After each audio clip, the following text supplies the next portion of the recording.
Caught in the lie, my husband and sister's secret affair. It was just past 1:45 a.m. when I jolted awake, a strange sense of alertness filling my body. My husband, David, lay next to me, completely oblivious, snoring lightly. Normally, he wouldn't stir if the house was on fire.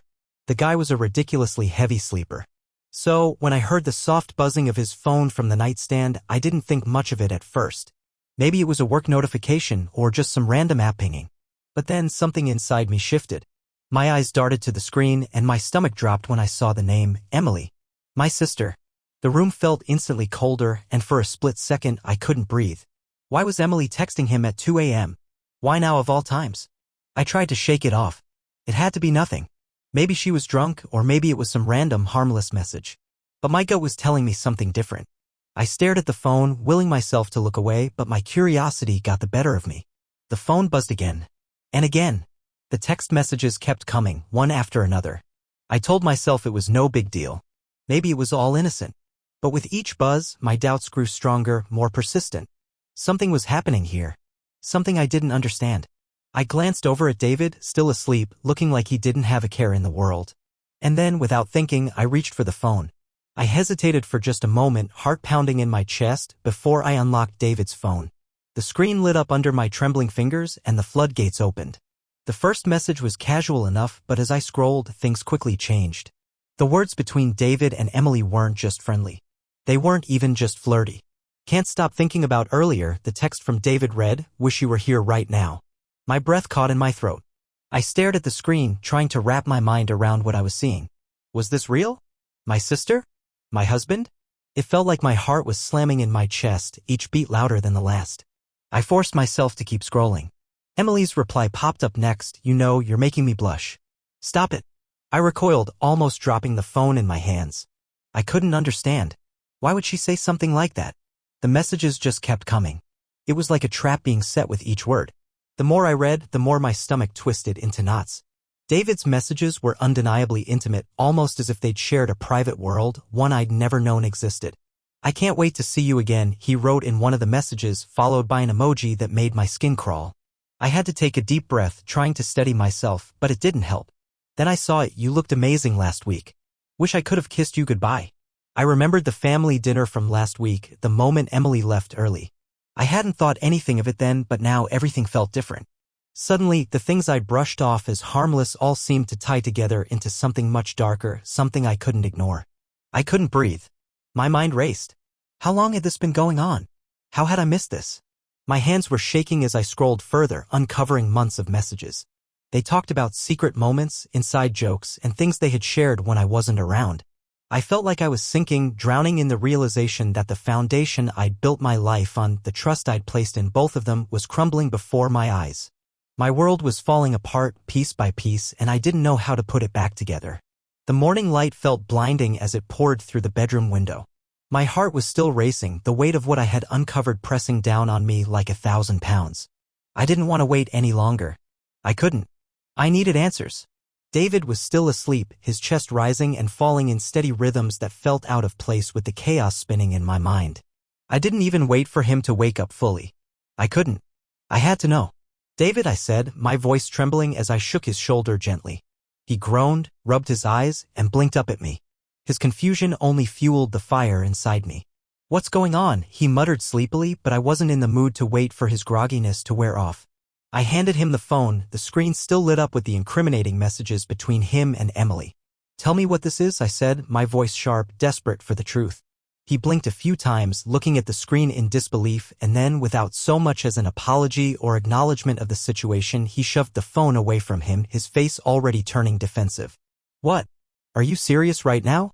David scoffed, sitting up in bed, rubbing his face in frustration. "You're going through my phone?" He shook his head as if I was the one who had done something wrong. I felt my blood boil. "You're not going to deny this?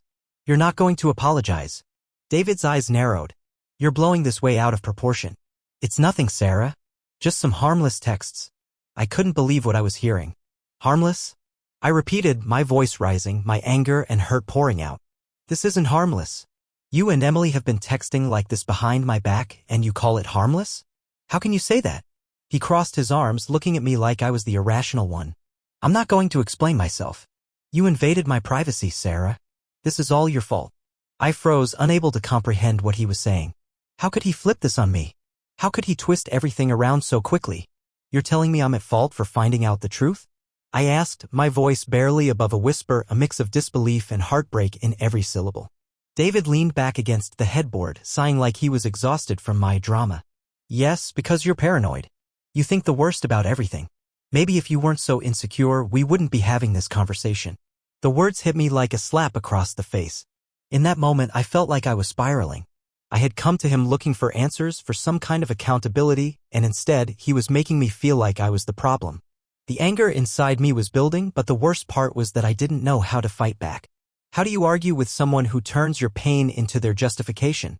I couldn't take it anymore. Without another word, I stormed out of the bedroom, my heart pounding in my chest. But it wasn't over. Not by a long shot. Later that day, Emily's text popped up on my phone. You need to chill. You're making this into something it's not. Seriously, stop. I stared at her message, my stomach sinking deeper with each passing second. She wasn't sorry. She wasn't even acknowledging what she had done. She was just brushing me off like I was some kind of crazy person. I tried calling her, desperate for an explanation, but she wouldn't pick up. The only thing I received were cold, dismissive texts, as if everything I felt was insignificant. You're overreacting, she said. Just let it go. I felt completely alone, caught in a storm of lies and deceit. My husband had dismissed my concerns, made me feel like I was the one with the problem. My sister had followed suit, treating me like I was crazy for even questioning what had been going on between them. I had never felt so isolated, so betrayed. I wanted to scream. I wanted to break down, but what good would it do? Everyone I turned to was either denying what was happening or making me feel like I was losing my mind. I was beginning to question everything, the reality I thought I knew, the marriage I thought was solid, the family I thought I could trust. Nothing made sense anymore. The family dinner at my mom's house should have been a moment of comfort, a chance to forget about everything that had been happening in my life. But instead, it felt like a trap I had walked right into. As soon as I arrived, the air felt different, heavy, tense, like something was lingering just beneath the surface, waiting to explode. David and Emily were there, of course, but something had shifted. Gone were the easy smiles, the casual touches they used to share when they thought no one was watching. Now, they couldn't even meet each other's eyes. David was fidgeting in his chair, picking at his food more than usual. Emily, on the other hand, had her phone out the entire time, occasionally glancing up at me, but quickly looking away. It was like they were both trying to avoid acknowledging that I was even there. The weight of their silence hung between us. I could feel my skin prickling every time they were in the same room. I watched them, David, who used to be so warm and present, now distant and closed off. Emily, once so lively and confident, now barely speaking unless necessary. It was like I was watching two strangers I had once known, only this time their guilt was palpable. I forced myself to play along, to act normal. I smiled through the conversations, nodded when necessary, but inside, I was a wreck. Every second felt like I was choking on my own words, pretending that everything was fine when I knew it wasn't. I was getting good at pretending, at least I thought I was, until the moment that shattered everything. I stepped into the kitchen to grab another drink, trying to give myself a moment to breathe. But as soon as I entered, I saw them. David and Emily standing too close together, their heads bent in a whispered conversation. The moment they saw me, they broke apart like they had been caught doing something they weren't supposed to. David cleared his throat, his face reddening slightly, his eyes darting to the floor. Emily just straightened up and gave me that fake, innocent smile that I had learned to despise. "Everything okay?" she asked, too sweetly. I didn't respond immediately. I couldn't. I was frozen, my heart racing, every muscle in my body tense. It wasn't even the words that bothered me anymore, it was the way they were acting. The way they had been acting around each other all night, like they were trying to hide something they couldn't. I forced a smile, though it felt like a mask. "Just fine," I said, my voice colder than I intended. "Just fine." I grabbed the drink I'd come for and walked out of the kitchen, my mind spinning. I could feel their eyes on me even if they didn't look directly at me. It was like I was the outsider in my own family. The walls seemed to close in as the weight of their secrecy became too much to bear. I sat down at the table, my fingers tightening around my glass. My stomach churned and the knot in my chest tightened with each passing second. The more I tried to ignore it, the more the truth became impossible to avoid. I could no longer deny it, there was something between them. Something more than just friendly conversations. I had already known in my gut, but now it was undeniable. The tension, the whispers, the way they avoided looking at each other, and the way they jumped apart when I walked in. It was like they were terrified I might see through the charade. And I did. I saw it clearly now. Every part of me screamed at me to confront them both, to demand the truth, but the fear of what would happen next held me back. The truth was like a monster I wasn't ready to face, but deep down, I knew I couldn't keep pretending anymore. I couldn't keep living in this suffocating silence. The dinner dragged on, each moment feeling longer than the last. But it didn't matter. The truth was already out there, hanging in the air, and I couldn't escape it. I was no longer in control, and it was terrifying. I couldn't wait any longer. The silence had been killing me, and I was done pretending I didn't know what was happening. I couldn't sit there and let this continue. I had to confront them both, and I wasn't going to back down. It was late, and the house was quiet, save for the low hum of the refrigerator and the distant sounds of David and Emily talking in the living room. I had already decided I wasn't going to let either of them slip away again. The truth had to come out. And tonight I was going to make it happen. I found Emily in the hallway looking like she was about to go to bed. She barely glanced at me as I walked up, her face hiding behind that same fake smile. But tonight I wasn't fooled. "Emily," I said, my voice sharp enough to catch her attention. She looked up, feigning surprise, but I saw the flicker of nervousness in her eyes. It didn't make me feel better. It made me feel sick. "Sarah," she replied, her tone too sweet, like she hadn't just been texting my husband for months. "What's up?" "Let's talk," I said, not waiting for her to respond before I pulled her aside into a room down the hall, away from David's earshot. My heart was hammering in my chest, but I couldn't let myself be scared. This had gone on long enough. "What's going on between you and David?" I asked, the words coming out like acid. "I need the truth. Now." She crossed her arms, looking defensive. "Nothing's going on," she said, her voice almost too calm. "I don't know why you're making such a big deal out of this." I shook my head, disgust and frustration mixing in a sharp burn in my throat. "Stop lying. I know what you two have been doing. You've been texting him, flirting with him." "I'm not flirting," she interrupted, rolling her eyes like it was all some big joke. "You're just too insecure, Sarah. You always think the worst about everything." I felt my blood boil. "Insecure? Are you really going to sit here and say that after everything I've seen?" I pulled out my phone, showing her the texts, the ones I had screenshots of, the ones that made me sick to my stomach. She paled as she saw them, her facade cracking just for a moment. "Okay, fine," she said, finally dropping her defensive act. "We've been talking, but it wasn't a big deal." She laughed bitterly. "It's not like we're doing anything physical." I stared at her, my heart sinking. "An emotional affair, Emily? That's what you're telling me? That it was all just harmless texting, no big deal?" She shifted uncomfortably, but she still wouldn't look me in the eye. "I never meant for it to get this far, okay? It just happened." She shrugged, trying to brush it off, but I could see through her now. She wasn't sorry. She was just trying to justify the mess she had created. "I can't believe you're doing this," I whispered, my voice trembling with the weight of the betrayal. "You're my sister. How could you do this to me?" Before she could answer, I felt my stomach drop as the door creaked open. David stepped in, his eyes wide, like a deer caught in headlights. I turned to him, the anger and hurt in my chest bubbling over. "David," I said coldly, holding up the phone, "your turn. How long were you going to keep lying to me? How long were you going to pretend like nothing was going on?" His eyes darted to Emily, who was still standing there, looking like she wanted to disappear. Then he let out a long, drawn-out sigh, as if he'd been waiting for this moment to come. "You've seen the texts, huh?" he asked, his voice flat, emotionless. I nodded, trying to keep my composure, but inside everything was falling apart. "How long, David?" I asked again, more quietly this time. "How long have you been texting her like this? How long have you been hiding this from me?" He didn't hesitate. "Months," he admitted, his voice low but steady. "It started out innocent. Just talking. But things got complicated. And it wasn't just about the texts, Sarah. It's more than that." I felt like I'd been hit in the chest. The air left my lungs and the world seemed to slow down as I processed his words. He wasn't sorry. He wasn't even apologizing for what he had done. "You're not sorry," I whispered, more to myself than to him. "You're not sorry at all." "No," he replied, almost as if he was relieved. "I'm not. You've been distant for so long, Sarah. You don't talk to me. You don't listen. I don't feel like I can talk to you anymore." He stepped closer, his face hardening. "Maybe if you had been there, if you hadn't shut me out, none of this would have happened." I blinked, feeling like the ground had just been ripped from under me. "So, this is my fault? You and my sister are texting like this, and it's my fault because I wasn't, good enough for you?" My voice broke, and for a moment I thought I might crumble. But I didn't. David didn't say anything. He just stood there, his expression almost indifferent.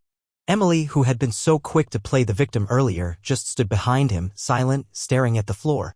I felt a dark realization settle in my chest. This wasn't just a betrayal between my husband and my sister. It was a betrayal of everything I had believed about my marriage, about the family I thought I could trust. "You're both disgusting," I said, my voice shaking with a mix of fury and heartbreak.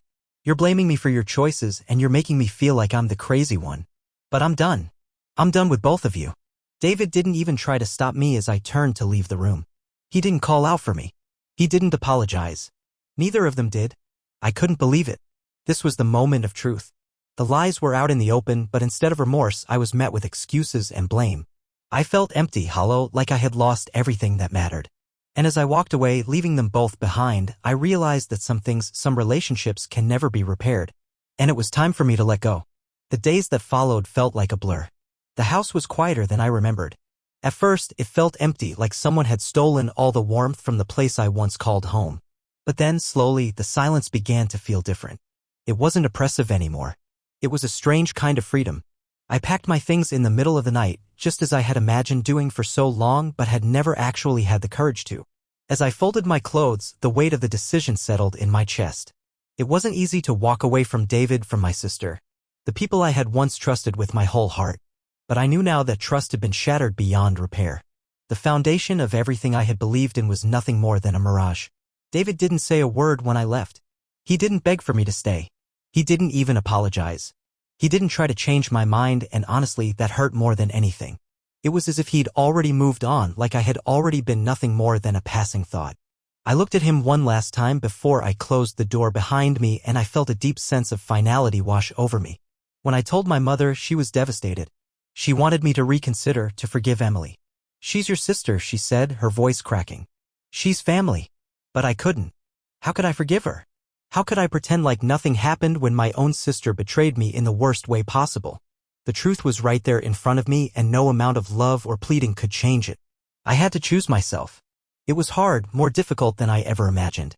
The guilt weighed on me, especially when my mom asked, "Are you sure about this?" But the answer came easily, clear as day. "Yes, I'm sure. I need to do this for me." The first few nights on my own were hard. I woke up in a cold sweat, my mind racing with images of what had happened. But with each passing day, something inside me shifted. I started to feel like myself again.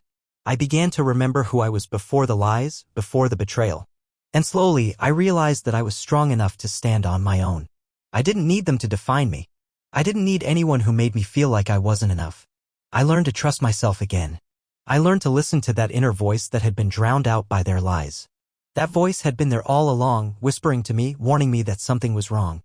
And now finally I could hear it loud and clear.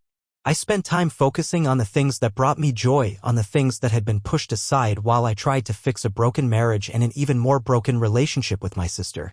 I found strength in the small things, in a morning coffee, in quiet moments alone, in rediscovering my passions.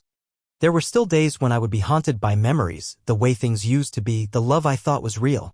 But even on those days, I reminded myself of one thing: I am worth more than this. I am worthy of respect, of trust, of honesty. As time passed, I let go of the anger, not for their sake, but for mine. I couldn't let them control me anymore, not with their lies, not with their guilt. I was finally free. In the end, it wasn't just about walking away from them. It was about walking toward myself. And while the pain of betrayal will always be a part of my story, it no longer defines me. I will never make the mistake of ignoring my instincts again. I will never let anyone manipulate me, make me doubt myself, or make me feel like I don't deserve the truth. I don't know what the future holds, but I know this: I'll face it on my own terms. And that is the most empowering thing I've ever done. I finally feel like I'm starting to heal. And that's something no one can take from me.